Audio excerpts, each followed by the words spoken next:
Hello everyone. तो इस video में हम बीपीएससी मेंस के जीएस पेपर 2 का एक मॉडल आंसर देखेंगे। ये इकोनॉमिक्स का क्वेश्चन है और ये 65th बीपीएससी का क्वेश्चन है।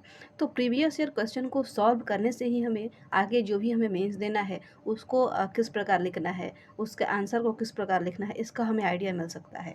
तो प्रीवियस ईयर पेपर्स को सॉल्व किस प्रकार किया जाना चाहिए, किस प्रकार आपको इसे लिखना है, इससे इस वीडियो में आप ये सीख पाएंगे। तो मैंने ये मॉडल आंसर लिखा है, तो आइए देखते हैं कि इसमें आंसर में हमें क्या क्या लिखना चाहिए। देखिए, क्वेश्चन ये है कि बिहार के तीव्र आर्थिक विकास में मुख्य बाधाएं क्या हैं और इन बाधाओं को किस प्रकार दूर किया जा सकता है। ये 65th बीपीएससी का क्वेश्चन है। 65th बीपीएससी में ये क्वेश्चन आया हुआ था। तो इस क्वेश्चन को किस प्रकार लिखा जाना चाहिए, क्या क्या इसमें हमें ऐड करना है, ये सारी चीज़ आप यहाँ से देख लीजिए और इसी तरीके से आप कोशिश करेंगे कि जो भी प्रीवियस ईयर पेपर्स हैं उनको आप खुद से सॉल्व करें, खुद से उसमें डाटा कलेक्ट करें और खुद से उसे लिखने की प्रयास करेंगे आप। तो ये जो है मॉडल आंसर है, इससे अच्छा भी आप लिख सकते हैं, लेकिन इससे आपको बस मैंने सीखने के लिए डाला है ये वीडियो, ये आंसर। तो इसमें सबसे पहले मैंने लिखा है इंट्रोडक्शन में कि अंतर्राष्ट्रीय जनसंख्या विज्ञान संस्थान मुंबई और पॉपुलेशन काउंसिल नई दिल्ली द्वारा भारतीय युवा परिस्थिति एवं युवा आवश्यकताओं का अध्ययन नामक रिपोर्ट बिहार के बारे में यह बताता है कि राज्य में विकास की सबसे बड़ी बाधा गरीबी और अशिक्षा है। तो कहा जाता है कि जो भी इकोनॉमिक्स का आप क्वेश्चन लिखते हैं, जो भी GS2 का अगर आप आंसर लिखते हैं, पॉलिटी में आपको आर्टिकल देना चाहिए, कमेटी का रिपोर्ट देना चाहिए, इकोनॉमिक्स में कोई डाटा देना चाहिए, इकोनॉमिक सर्वे से हो या किसी भी चीज़ से। तो ये आपको कहाँ से मिला, ये जो मैंने डाटा लिया है, यह आपको इकोनॉमिक सर्वे में तो नहीं मिलेगा, लेकिन अगर आप गूगल सर्च करेंगे इससे रिलेटेड तो ये डाटा मुझे वहाँ से मिला कि इसमें बिहार के बारे में इस रिपोर्ट में ये कहा गया है कि विकास की सबसे बड़ी बाधा जो है गरीबी और अशिक्षा है। तो इस तरह से आप इंट्रोडक्शन दे सकते हैं इकोनॉमिक्स के आंसर में, चाहे कोई भी वो डाटा रिलेटेड हो सकता है, इकोनॉमिक सर्वे का डाटा हो सकता है, बजट का डाटा हो सकता है, या किसी भी इस तरह का रिपोर्ट का डाटा हो सकता है। अब आते हैं इसके मेन आंसर पे। तो बिहार का इतिहास काफ़ी गौरवशाली रहा है, लेकिन आज वही बिहार कई तरह की समस्याओं का शिकार है। गरीबी, भ्रष्टाचार तथा अशांति का माहौल है। साधनों के मामले में धनी होते हुए भी बिहार की स्थिति दयनीय है। बिहार की अर्थव्यवस्था को राष्ट्रीय स्तर की ग्रोथ हासिल करने के लिए कई पहलुओं पर काम करने की आवश्यकता है। तो अब यहाँ से हमारा आंसर क्या चालू हो गया, तो क्या क्या आर्थिक विकास में बिहार की क्या क्या बाधाएं हैं। तो हमने इसको किस प्रकार रिलेट किया, पहले हमने एक डाटा दिया, तो उसके बाद हमने लिखा कि बिहार का इतिहास काफ़ी गौरवशाली है, लेकिन आज वहीं बिहार जो है कई कई तरह की समस्याओं का शिकार हो गया है। गरीबी, भ्रष्टाचार, अशांति का माहौल हर तरफ है। साधनों के मामले में भी काफ़ी धनी है बिहार, लेकिन फिर भी यहाँ की स्थिति दयनीय है। तो राष्ट्रीय स्तर की ग्रोथ हासिल करने के लिए किन किन पहलुओं पर काम करने की आवश्यकता है बिहार को, अब आगे ये दिखते हैं। तो बिहार के आर्थिक विकास में मुख्य बाधाएं, तो इसको जो मैंने लिखा है पॉइंट वाइज, ये आप किसी भी तरह के इस तरह के डायग्राम करके आप इस तरह से इसे लिख सकते हैं, या आप इस तरह के बना के इस तरह से आप ये सारे रीजन्स को लिख सकते हैं। तो कई तरीके हो सकते हैं, मैंने ये तरीका लिखा है इसमें कि बिहार के आर्थिक विकास में मुख्य बाधाएं। तो पहला मैंने दिया है तेजी से बढ़ती जनसंख्या, दूसरा है आधारित संरचना का अभाव, तीसरा औद्योगिक पिछड़ापन, चौथा है कृषि पर निर्भरता, पांचवा है खराब विधि व्यवस्था, कुशल प्रशासन, प्रति व्यक्ति आय जो है यहाँ पे कम है, बाढ़ तथा सूखा की स्थिति रहती है, शिक्षा का अभाव है और महिलाओं की कम भागीदारी है। तो ये हमने 10 रीजन्स दिया है जो कि बिहार के आर्थिक विकास में, ये सारे जो रीजन्स हैं ये मुख्य बाधाएं हैं, ये मुख्य कारण है बिहार के आर्थिक विकास में। इससे ज़्यादा भी अगर आपके पास कोई रीजन हो तो वो आप ऐड कर दीजिए। ये मैंने 10 रीजन्स लिखा है, इसके अलावा भी आपके पास कुछ अच्छा रीजन हो जो कि बिहार के आर्थिक विकास में बाधा डालता है तो वो आप यहाँ से लिख सकते हैं। अब इन सभी पॉइंट्स को क्या करना है, सभी के बारे में हमें एक एक दो दो लाइन लिख देना है। तो हमारा जो आर्थिक विकास में क्या क्या बाधाएं हैं, ये जो क्वेश्चन का जो पार्ट है ये कंप्लीट हो जाएगा। इसमें 2 पार्ट है कि क्या बाधाएं हैं और दूसरा पार्ट है कि इन बाधाओं को किस प्रकार दूर किया जा सकता है। तो क्या क्या बाधाएं हैं हमने ये 10 पॉइंट्स में दे दिया। अब इन 10 पॉइंट्स को हम थोड़ा थोड़ा डिस्क्राइब कर देते हैं। पहला है तेजी से बढ़ती जनसंख्या। तो तेजी से बढ़ती जनसंख्या के चलते विकास के लिए संसाधन कम हो रहे हैं और अधिकांश साधन जनसंख्या के भरण पोषण में ही चला जाता है।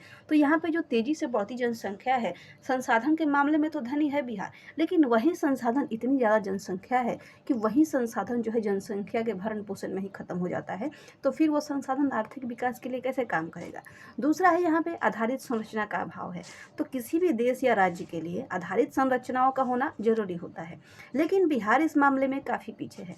राज्य में सड़क, बिजली एवं सिंचाई का अभाव है, साथ ही शिक्षा एवं स्वास्थ्य की सुविधा भी कम है। तो ये सारी आधारित संरचनाएं हैं जो कि किसी भी राज्य के, किसी भी देश के आर्थिक विकास में मदद करती हैं। सड़क हो, बिजली हो, सिंचाई हो, शिक्षा हो, स्वास्थ्य हो, इन सभी चीज़ों में जो आगे रहेगा वो देश, वो राज्य आर्थिक तरीके से भी आगे रहेगा। लेकिन विकास जो है बिहार जो है इन सभी मामलों में जो है काफ़ी पीछे है।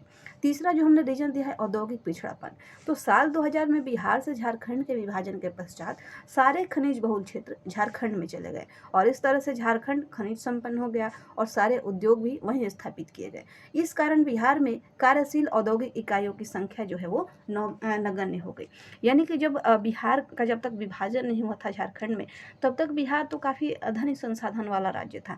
लेकिन जब सन 2000 में 15 नवंबर 2000 को जब झारखंड का विभाजन हुआ, तो जो भी खनिज बहुल क्षेत्र थे वो झारखंड के पास चले गए। अब झारखंड के पास चले गए तो जो झारखंड था वो खनिज संपन्न राज्य हो गया, और जहाँ खनिज रहेंगे वहीं तो इंडस्ट्री लगाई जाएगी, वहीं तो औद्योगिक जो भी इकाइयाँ हैं वो लगाई जाएंगी। तो इस तरह से सारी औद्योगिक इकाइयाँ जो हैं झारखंड में चली गई और बिहार में इन सभी औद्योगिक इकाइयों की जो संख्या है वो नगण्य हो गई। तो इस प्रकार जो बिहार है वो औद्योगिक पिछड़ापन से भी यहाँ पे आर्थिक विकास में बाधा देखी गई।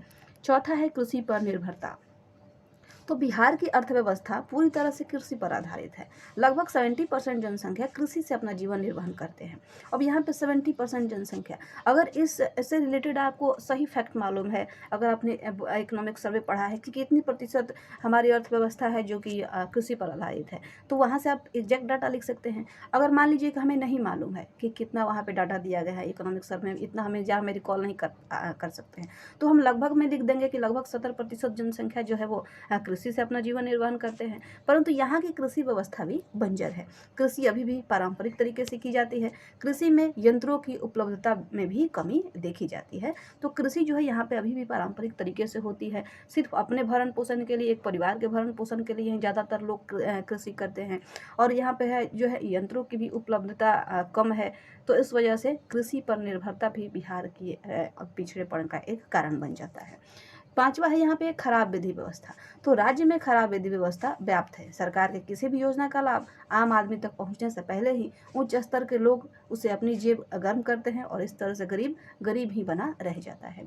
तो क्या होता है कि सरकार तो योजनाएं देती है सामान्य लोगों के लिए कि इन योजनाओं से जो गरीब हैं वो अमीर हो जाए और इस तरह से हमारा राज्य जो है वो आर्थिक विकास के पथ पर अग्रसर हो। लेकिन क्या होता है कि वो आम आदमी से पहुँचने से पहले ही जो उच्च स्तर के लोग हैं, जो बड़े अधिकारी हैं, वो सारे पैसे अपने पास रख लेते हैं और जो गरीब है गरीब ही बना रह जाता है और इस तरह से गरीबी का जो कुचक्र है वो चलता रहता है। नेक्स्ट जो हमने रीजन दिया था वो है कुशल प्रशासन का अभाव। तो कुछ प्रशासनिक पदाधिकारियों में भी कुशलता की कमी देखी जाती है। वो अपना काम ढंग से नहीं करते हैं और इस तरह से लोग भ्रष्टाचार की तरफ ज़्यादा बढ़ते हैं। अब ज़्यादा से ज़्यादा लोग भ्रष्टाचार की तरफ बढ़ेंगे, यानी कि उनका जो मन है वो भ्रष्टाचार की तरफ जा रहा है, तो वो जो प्रोडक्टिव चीज़ें हैं वो नहीं करेंगे। तो इस तरह से क्या होगा कि हमारा देश जो है आर्थिक रूप से पिछड़ जाएगा। इस कारण से भी सातवां हमने रीजन दिया है प्रति व्यक्ति आय। तो भारत के प्रति व्यक्ति आय से आधे से भी कम बिहार की प्रति व्यक्ति आय है, जो कि स्पष्ट रूप से इसके पिछड़ेपन को दर्शाता है। यानी कि भारत का जितना प्रति व्यक्ति आय है उसका आधा भी बिहार के पास नहीं है उतना, आधे से भी कम है बिहार की प्रति व्यक्ति आय। तो क्या है कि जब प्रति व्यक्ति आय यहाँ पर कम है तो ये स्पष्ट रूप से यहाँ से मालूम चलता है कि बिहार जो है वो आर्थिक रूप से पिछड़ा हुआ राज्य है। तो ये प्रति व्यक्ति आय में भी बढ़ोतरी करने की जरूरत है। ये क्या क्या करने की जरूरत है हम इसे आगे लिखेंगे, अभी हम यहाँ पे कारण बता रहे हैं कि क्या क्या कारण है बिहार के आर्थिक पिछड़ेपन की। तो सातवां हमने रीजन दिया है प्रति व्यक्ति आय को लेकर। नेक्स्ट है बाढ़ तथा सूखा की स्थिति। तो प्राकृतिक आपदा जैसे बाढ़ और सूखा प्रत्येक वर्ष बिहार के अलग अलग हिस्सों में देखने को मिलता है। उत्तर बिहार जहां प्रत्येक वर्ष बाढ़ की विनाशकारी स्थिति से गुजरता है, तो वहीं दक्षिण बिहार में सूखा होने की वजह से भारी मात्रा में जन और धन की हानि होती है। तो बाढ़ से क्या होता है कि काफ़ी मात्रा में जन धन की हानि हो जाता है। यहाँ दक्षिण बिहार में जहाँ सूखा पड़ता है वहाँ भी बहुत सारे फसल नष्ट हो जाते हैं। तो क्या होता है कि यहाँ पे ये भी एक आर्थिक तंगी का कारण बढ़ता है बिहार बिहार के आर्थिक विकास में ये भी बाढ़ तथा जो सूखा की स्थिति है ये कारण बनते हैं। और ये प्रतिवर्ष का ये जो समस्या है, प्रतिवर्ष बाढ़ आती है, प्रतिवर्ष सूखा होता है, तो बहुत सारे फसल, बहुत सारे जानवर, बहुत सारे धन की यहाँ पे हानि हो जाती है। नेक्स्ट जो हमने रीजन लिखा है वो है शिक्षा का अभाव। तो उच्च और व्यावसायिक शिक्षा में कमी होने के कारण लोगों को अच्छे रोजगार नहीं मिल पाते हैं, जिनके फलस्वरूप उनके परिवार में आर्थिक तंगी बढ़ती है। अब उच्च शिक्षा नहीं है, व्यावसायिक शिक्षा नहीं है, कौशल की कमी है लोगों में, तो क्या उन्हें अच्छे रोजगार नहीं मिल पाते हैं। अच्छे रोजगार नहीं मिलेंगे तो अच्छा पेमेंट नहीं मिलेगा, अच्छा पेमेंट नहीं मिलेगा तो उनका परिवार जो है आर्थिक तंगी से गुजरेगा, और एक एक परिवार इस तरह से आर्थिक तंगी से गुजरेगा तो पूरे राज्य पे इसका जो है इसका असर पड़ेगा, तो पूरा राज्य जो है आर्थिक तंगी से प्रभावित हो जाता है। नेक्स्ट है 10वां हमने जो रीजन लिखा है वो है महिलाओं की भागीदारी। और महिलाओं की भागीदारी को इसको किस प्रकार रिलेट कर सकते हैं, तो बिहार में आज भी महिलाएं की स्थिति दयनीय है। किसी भी क्षेत्र में क्षेत्र के आर्थिक विकास में पुरुषों की भागीदारी के साथ साथ महिलाओं की भी भागीदारी आवश्यक होती है, लेकिन बिहार में महिलाओं का कार्य घर की चारदीवारी तक ही सीमित रह जाता है। यहाँ पे अब अगर आप देखेंगे तो हर जगह कहा जाता है कि कंधे से कंधे मिलाकर महिलाएं चल रही हैं, 50% उनकी हिस्सेदारी होनी चाहिए किसी भी चीज़ में, लेकिन बिहार में क्या है, अभी भी महिलाएं बहुत पिछड़ी हुई हैं। महिलाओं की विकास के लिए बहुत कम ध्यान दिया जाता है, उन्हें शिक्षा देने पर बहुत कम ध्यान दिया जाता है, घर से बाहर निकलने में उन्हें काफ़ी परेशानी होती है। तो ये इस तरह से ये भी महिलाएं भी हैं जो अपना योगदान देकर बिहार के आर्थिक स्थिति बढ़ाने में हेल्प कर सकती हैं, लेकिन उन्हें ये मौका मिलता ही नहीं है। तो इस प्रकार से किसी भी चीज़ में, शासन में, प्रशासन में, एजुकेशन में, हेल्थ में, हर चीज़ में महिलाओं की कम भागीदारी देखने को मिलती है। तो ये भी एक बिहार के आर्थिक विकास में बाधा का कारण बनता है। ये 10 रीजन्स हमने दे दिया कि बिहार में आर्थिक बाधा के क्या क्या कारण हो सकते हैं। इसके अलावा भी आपके मन में कोई रीजन्स है तो वो आप ऐड करिए, इससे अच्छे भी कोई रीजन्स है वो आप ऐड करिए। अब नेक्स्ट जो टॉपिक पूछा था कि इन बाधाओं को दूर करने के लिए क्या क्या कदम उठाए जाना चाहिए, तो इसको हम लिखेंगे इन बाधाओं को दूर करने के लिए कुछ कदम उठाए जाने की ज़रूरत है। जैसे पहला हमने दिया है, अब इसको भी आप इस तरह से डायग्राम जो हमने पहले लिखा है इस तरह से बना के लिख सकते हैं, इस तरह से आप बना के लिख सकते हैं, इससे इस तरह से बना के लिख सकते हैं, कोई भी तरीका आप अपना सकते हैं यहाँ पे डायग्राम के लिए। तो पहले ही हमने यहाँ पे 2-2.5 पेज हमने लिख दिया है, तो यहाँ पे अगर हम कुछ दूसरा तरीका डायग्राम बनाते हैं तो हमारा ज़्यादा पेज लग जाएगा, फिर हम मेन चीज़ नहीं लिख पाएंगे। तो इस वजह से हमने यहाँ पे ऐसा डायग्राम बना दिया है और सभी रीजन्स यहाँ पे लिखे हैं कि इन बाधाओं को दूर करने के लिए क्या क्या कदम उठाए जाने चाहिए।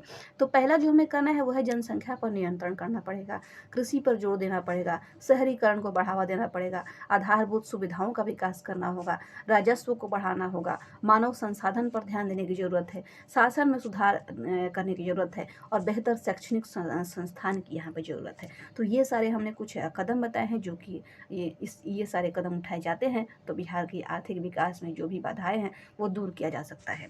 पहला हम दिए हैं जनसंख्या नियंत्रण। तो राज्य में जनसंख्या नियंत्रण कानून सख्ती से लागू किया जाना चाहिए। जनसंख्या ज़्यादा होने से संसाधनों का अधिक दोहन होता है और इस तरह से अनेक कार्यों में बाधा आती है। तो देख रहे हैं आप कितने छोटे छोटे सेंटेंस में हम 1-2 लाइन का सेंटेंस में इस पूरे लाइन का हमने अच्छा मतलब लिख दिया है कि जनसंख्या ज़्यादा होगी तो संसाधन का अधिक दोहन होगा और इस तरह से बहुत सारे कामों में बाधा आती है।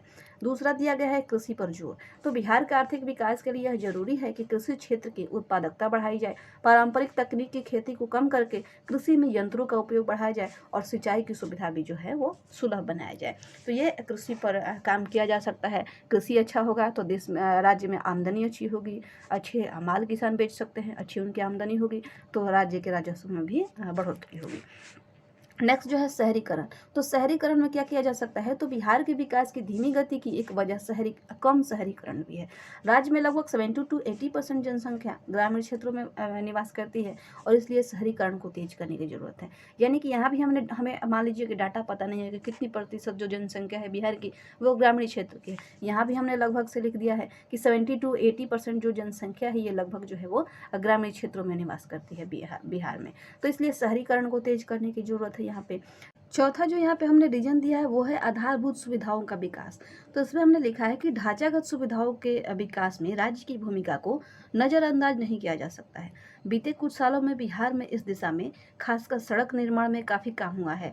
बिजली के क्षेत्र में भी काफ़ी सुधार हुआ है, पर अभी भी इसकी बहुत कमी है। सिंचाई, बाढ़ नियंत्रण और जल निकासी जैसे जल प्रबंधन पर भी ध्यान देने की ज़रूरत है। तो यहाँ पे हमने क्या दिखाया है कि राज्य में ढांचागत सुविधाओं की ज़रूरत है। यानी कि ढांचागत सुविधाओं के बिना विकास को देखना असंभव कार्य है। तो ये आधारभूत संरचनाओं के विकास में राज्य की भूमिका को नज़रअंदाज नहीं किया जा सकता है। इसमें अब हमें क्या करना है कि हर चीज़ हमें निगेटिव ही नहीं दिखाना है कि ये हमारी सरकार की कमियां हैं, सरकार को ये करना चाहिए, राज्य को ये करना चाहिए। तो हमें कुछ यहाँ पे उसके अच्छे कामों को भी दर्शाना है। कोई पॉइंट्स में हम उसके अच्छे काम को भी देख सकते हैं, उससे जुड़ी कुछ योजनाएं हैं तो हम लिख सकते हैं। तो इसमें हमने लिखा है कि इस दिशा में सड़क निर्माण में काफ़ी काम हुआ है, बिजली के क्षेत्र में भी काफ़ी काम किया गया है, लेकिन अभी भी कमी है और इस कमी को सुधारने की ज़रूरत है। सिंचाई पर ध्यान देने की ज़रूरत है, बाढ़ नियंत्रण के लिए जो है ज़रूरत है, और जल निकासी, जल प्रबंधन जैसी समस्याओं पर ध्यान देने की ज़रूरत है। पांचवा जो रीजन है वो है राजस्व का आधार बढ़ाना। तो जहाँ तक विकास के लिए संसाधनों की बात है, बिहार में राजस्व लगातार बढ़ा है, पर राज्य की वित्तीय स्थिति सुधरने की बड़ी वजह केंद्र से मिलने वाला पैसा है। इस मामले में अभी भी काफ़ी कुछ करने की गुंजाइश है, और इसमें राज्य में राजस्व से होने वाली आमदनी का आधार बढ़ाना भी शामिल है।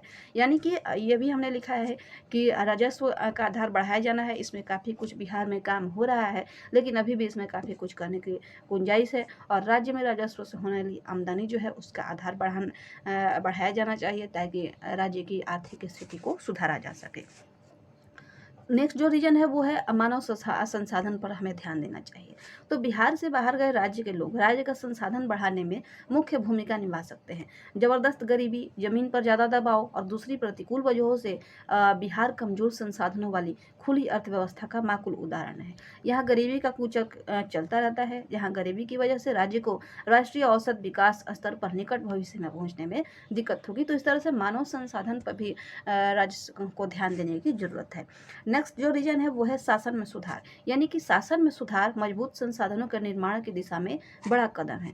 बीते कुछ सालों में बिहार में सामाजिक आर्थिक सेवा क्षेत्र में काफ़ी सुधार हुआ है। यहाँ भी हमने एक पॉजिटिव पॉइंट दिखाया है कि सामाजिक आर्थिक सेवा क्षेत्र में काफ़ी सुधार हुआ है, पर अभी भी इस दिशा में काफ़ी कुछ करने की गुंजाइश है।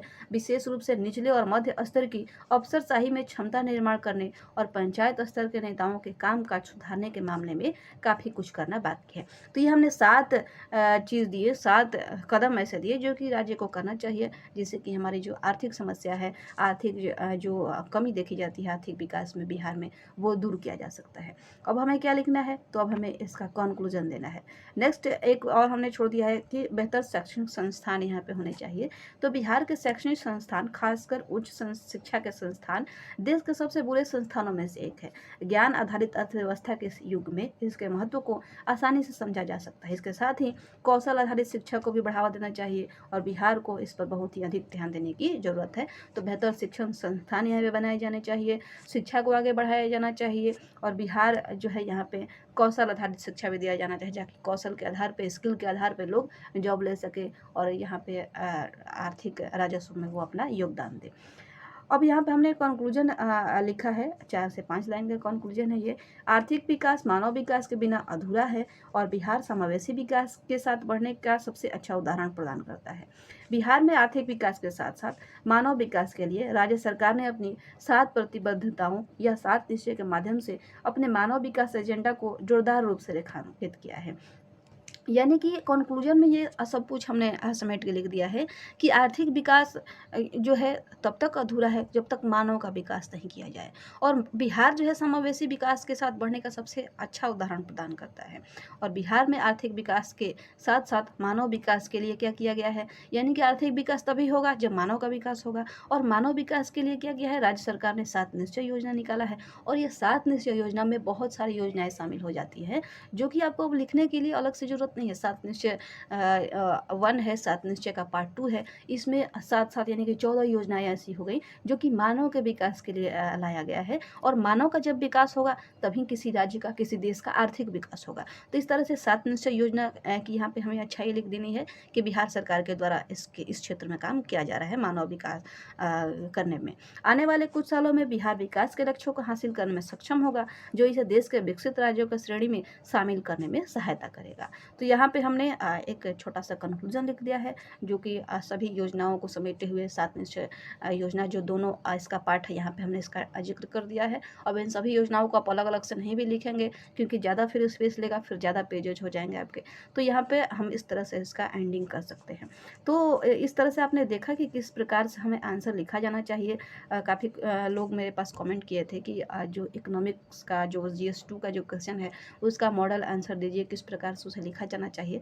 तो मैंने ये कोशिश किया है, हालांकि मेरा मीडियम जो है इंग्लिश है, लेकिन फिर भी मैं आप सभी के लिए हिंदी में मटेरियल तैयार करती हूँ। हिंदी में मैंने इस आंसर को लिखा है इसलिए, ताकि आपको इससे कुछ हेल्प मिल जाए, आप इससे कुछ सीख पाएँ। और इंग्लिश में जहाँ तक बात है, तो इंग्लिश में मैं जो अपना नोट्स बनाऊँगी वो भी मैं आप लोगों के साथ ज़रूर शेयर करूँगी, ताकि इंग्लिश वाले जो लोग हैं उनके लिए भी कुछ फ़ायदा दे सके मेरा वीडियो। तो इस वीडियो में बस इतना ही। फिर नेक्स्ट वीडियो में हम दूसरे टॉपिक को लेकर आएंगे। यहाँ तक वीडियो देखने के लिए आपका बहुत बहुत धन्यवाद।